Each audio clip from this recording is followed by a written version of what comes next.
Nabirmadu birmatago mijesi jirenya kanko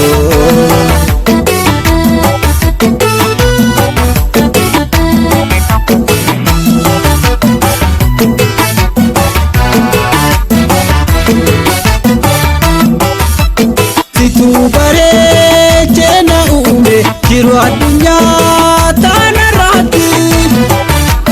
simale mal kapamoti nafkendi wa hunda kuti amatina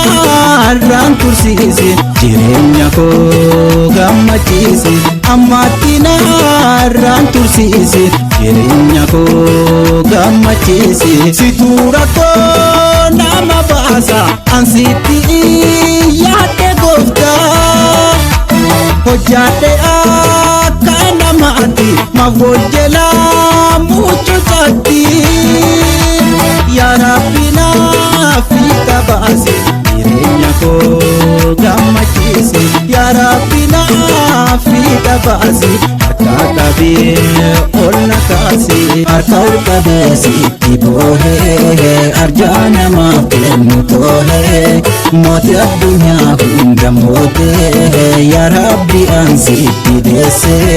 himbe tayo amfakese nafkena na oda kese himbe tayo amfakese nafkena na oda kese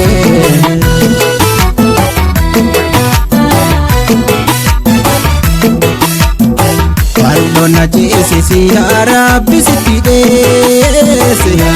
Rabbi sitidese amana raguti rakona tuhulgese ya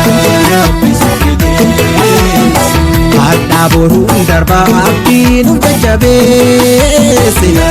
Rabbi sitidese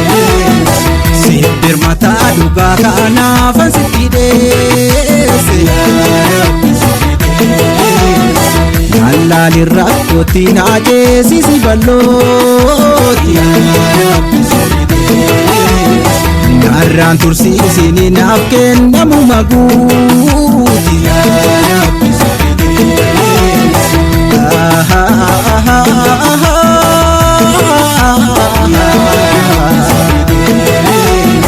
sitidese ya Rabbi ya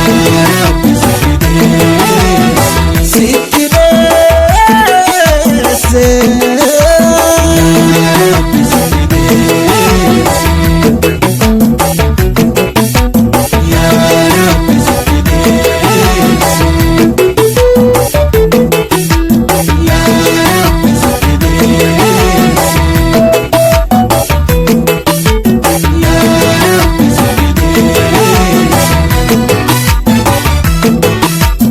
arkau kabesi tibohe